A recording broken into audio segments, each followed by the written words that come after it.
What's good, everybody? We're back with another video, and as you guys know, the NFL draft happened over the weekend, and if you're a Packers fan, you're probably pretty pissed. But I just want to start off by saying that if you're a Packers fan and you're pissed and you're over here saying that they gave up on the 2020 season, they're gonna trade Rodgers, they're wasting Rodgers' career, man, just leave. Alright, I may have said that, but I didn't mean it. But obviously, it was a very poor draft class. But in today's video, what I'm going to do, I'm going to go through as many draft picks as I can. I'm going to tell you what I know about them, kind of the upside about them, the cons, the pros, everything you know about them, grade that pick specifically. Then at the end of the video, I'm going to grade the Packers 2020 draft class as a whole. But before we get into the video, let me know in the comments section what you would grade this draft class. Like, I know a lot of people are going to say F, a lot of people are not happy about, but tell me why. Don't be irrational. Don't just say F because they wasted a year of Rodgers. Think about the upside, think about the good that can come out of this, think about the bad. Just let me know, try to be rational, don't be one of those people that hates it because they did not draft a player specifically for this year. But with that being said, guys, we are going to hop right into it, starting off with the first pick, and the pick that sent Packers Twitter into a dumpster fire.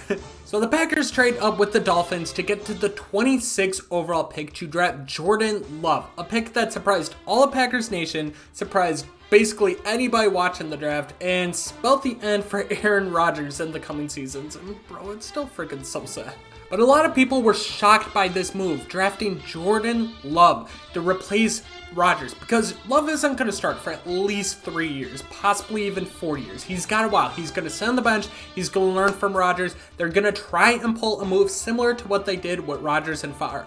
Obviously, that worked out. Well, this one, we won't know for a couple seasons. But let's talk about the good about Jordan Love. Jordan Love, in terms of talent, and in my personal draft board, I had him as the third best quarterback in this draft, strictly behind Joe Burrow, who went number 1 overall, and Tua, who in most seasons, if he stayed healthy, would be a number 1 overall pick. I had him ahead of Justin Herbert, who went 6 overall. I feel like he has more potential, he has a higher ceiling. So let's talk about the good in that. Jordan Love, big time arm. Like, I'm talking Patrick Mahomes-like arm. He's got a big arm, he can throw it deep downfield, and he can throw it accurately deep. He's also very good throwing on the run, and he's got good feet. He's from what I read, is he's elite at sensing pressure and getting out of the pocket and making throws on the run. That's a great trait to have as a young quarterback, especially going to the NFL level where these pockets start to collapse. That's what made Rodgers so good for so long, is he senses pressure,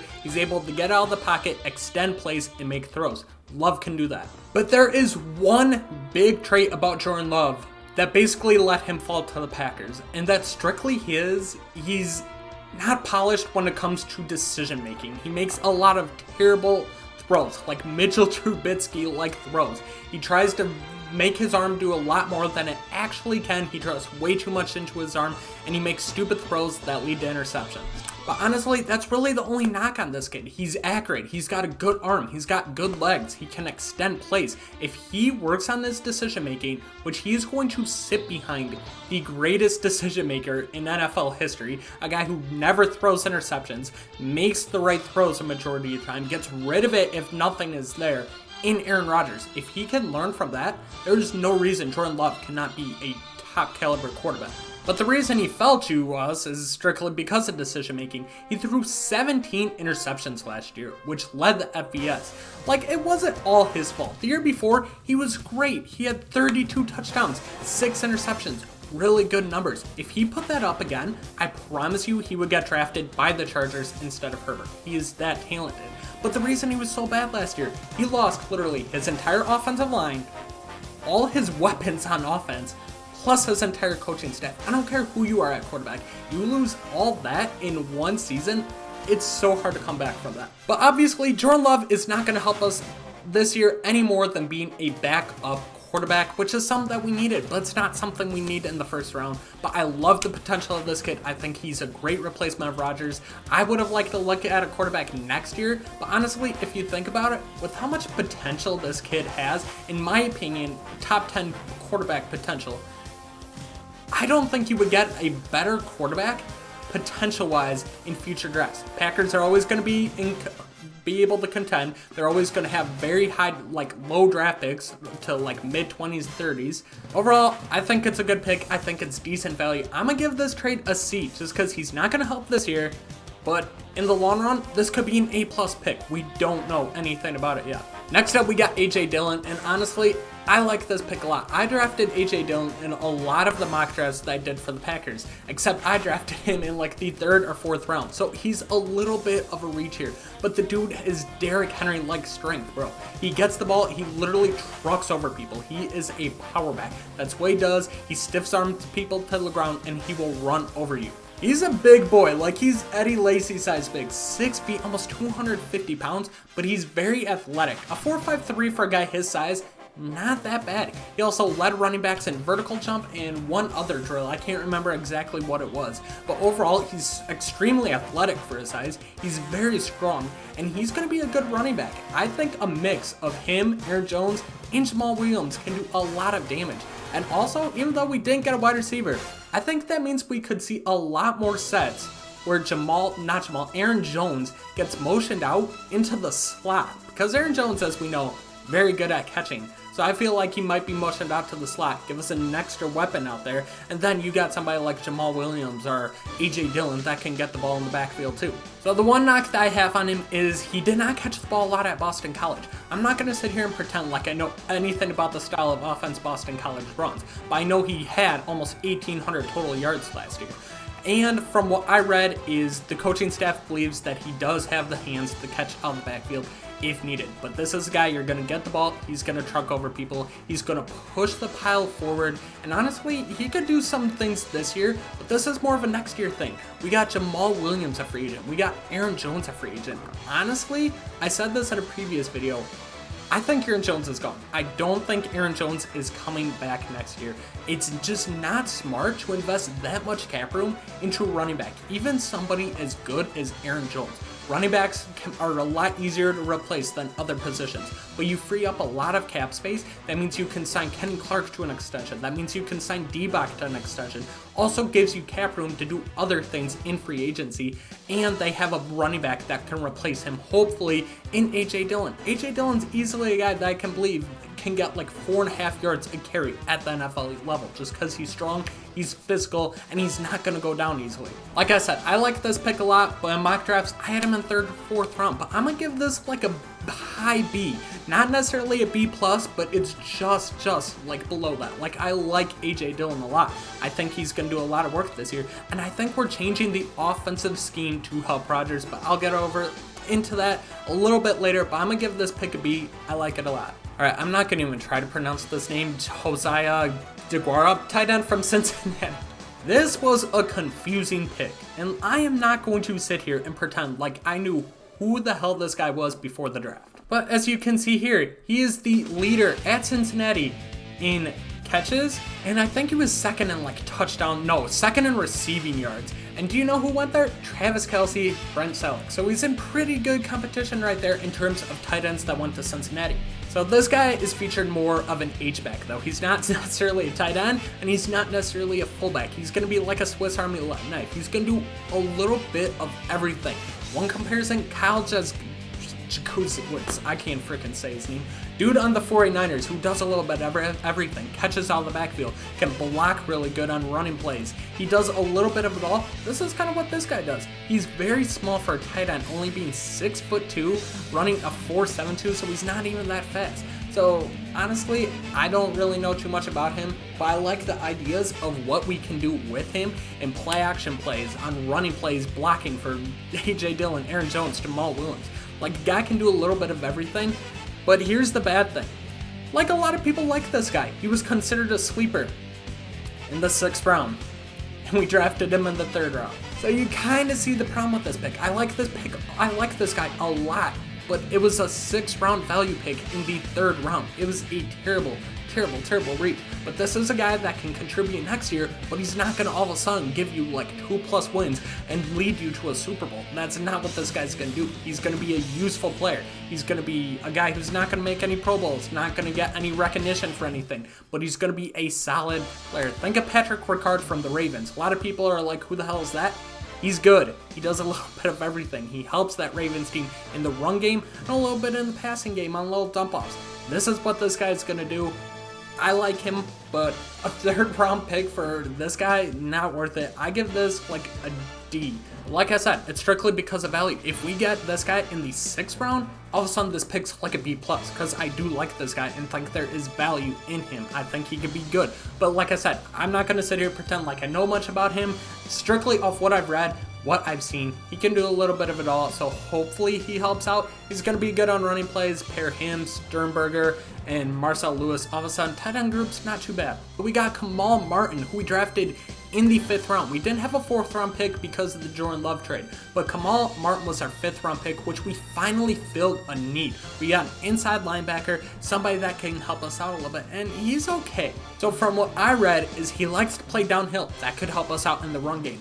And people believe he is fast enough and good enough in coverage to where he can guard tight ends. Which, if that's the case, if that's true, that's perfect for us, because Blake Martinez last year could not guard a tight end to save his life. It doesn't matter if the guy runs an 840, like the slowest man in the world. Blake Martinez will not be able to guard him for whatever reason. So if we can get somebody like him, Oren Burke, Kirksey, Ty Summers, hopefully one of those guys can step up and Kirksey can stay healthy. Middle linebacker is not too bad. I like this guy. 5th round pick, I don't think he hurts in any way. As for a grade for this, I'm gonna give him a C because once again, I don't know too much about this guy. I'm just gonna go off what I read. I think it's a decent value. He was hurt a little bit last year, but if he is good in the run game and he can guard tight ends, honestly, that's as much as I could ask for a 5th round pick. Now we got big old Jon Runyan, son of frickin' Jon Runyan. Jon Runyan played for the Eagles back then, played I think like 13 seasons in the NFL. He was a Pro Bowler. He was really, really solid. Hopefully Jon Runyan Jr. can be anything like him. If he is, we got a steal here in the 6th round. But we stacked up on the offensive line a little bit. Watched a little bit of highlights on him, and he is a strong guy with his hands. He will shove you down. I like it a lot. Like, I don't think it's that bad. I think he actually has a chance. Worst case scenario, being a rotational offensive lineman, I think he has a chance to start in the NFL. Played a little bit of guard, played a little bit of tackle, played a little bit of both. He was solid. He held his own in the Big Ten, which had Wisconsin, who had a really good defense, had Chase Young. Like, I think this guy can hold his own. I think he'll be fine at the next level. Pick-wise, I'm going to give it a C+. I like the pick a lot. Offensive lineman, it's a need. Gives us some depth at the position. Next up, we got Jake Hansen, center from Oregon. I'm not going to sit here and pretend like I know too much about him, so we're going to skip this one. Next up, we draft Simone Stepaniak, offensive lineman from the University of Indiana. I know a little bit about him. I know he is also very strong with his hands. He will come up and he shoves you and you just fly. Like, the dude is very, very strong. I think, was it him or Runyan? I can't remember. One of them had the second, I think it was Stepaniak, had the second most bench reps out of all the offensive linemen in the draft. Like, he's very strong. He has a chance to be good. Obviously, he's got to work on his technique. He's got to work at his footwork. But once again, he went to a Big Ten school. He faced Chase Young.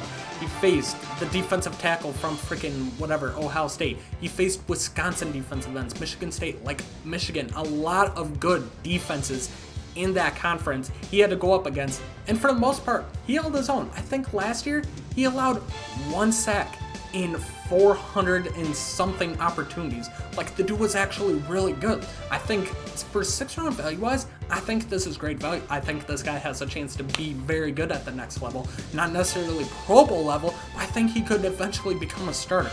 Grade wise, I'm gonna give this pick a B. I like it a lot. I like big, strong linemen. Alright, Vernon Scott, once again, no idea who this guy is. All I know is I saw somebody say on their draft board he was the 65th ranked player at safety.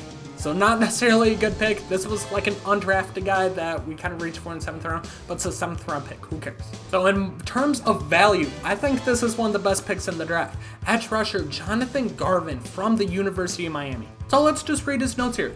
24 game starter, 26 tackles for a loss, 10.5 sacks over the final 2 seasons at Miami. Started every game. He averaged over a tackle for a loss a game. He also got a sack every 2 games. I like this guy a lot.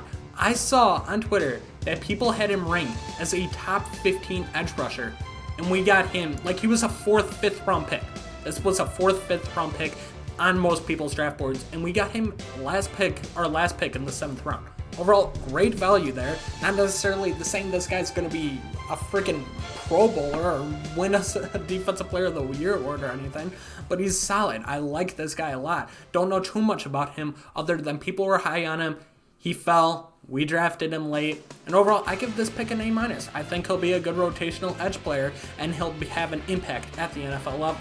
Alright, so that was all of our draft picks throughout the year. Like I said, a lot of guys I don't know. But let's talk about how the Packers are going to do next year. Overall, what do I grade this pick?